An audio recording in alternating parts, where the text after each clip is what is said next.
The title of our story today is The Iron Landlady. Mrs. Beatrice ruled Compound 7 like a tyrant for 15 years. Her massive height was intimidating, with her loud This is my voice as she compound, and screamed you about people late must rent, obey my her commands. walking stick cracking against doors, and sometimes against tenants themselves. She evicted pregnant women in the rain, mocked struggling families, and kept every security deposit while letting the building crumble. The whole neighborhood knew her rage, and everyone stayed silent out of fear. Tenants whispered about her at night, but no one dared challenge her. She had connections, corrupt officials who ignored complaints, police who looked the other way. She was untouchable, and she knew it. Her laughter became the soundtrack of their nightmares. There was a particular pregnant lady called Mary, who she evicted in the rain.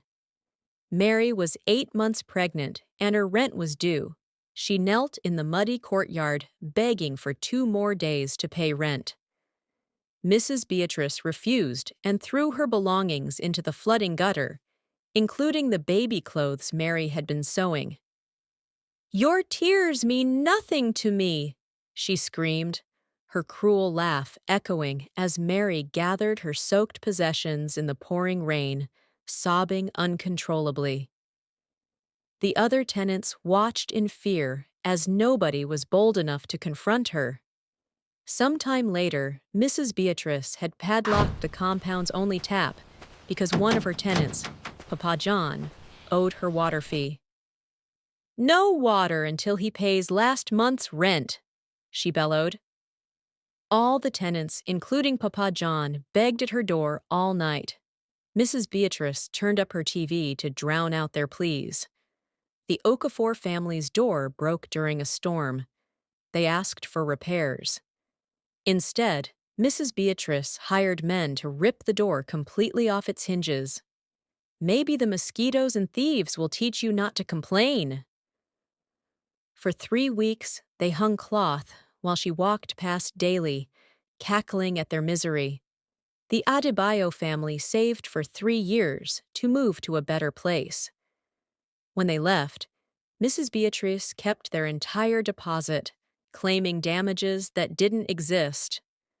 When Mr. Adebayo confronted her with photos proving the apartment's condition, she ripped up the pictures and spat at his feet.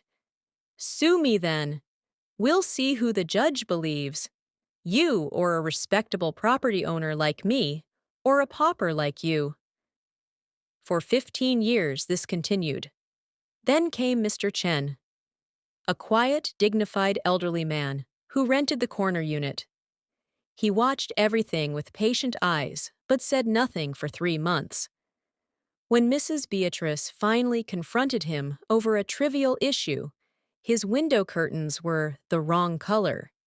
She raised her walking stick to strike him just as she'd done to countless others. He caught it mid-air. The compound Must went desist from silent, these evil and deeds at everyone was once. shocked. And you will not Have stop you me. ever dealt with a landlord or a boss like this? To be continued.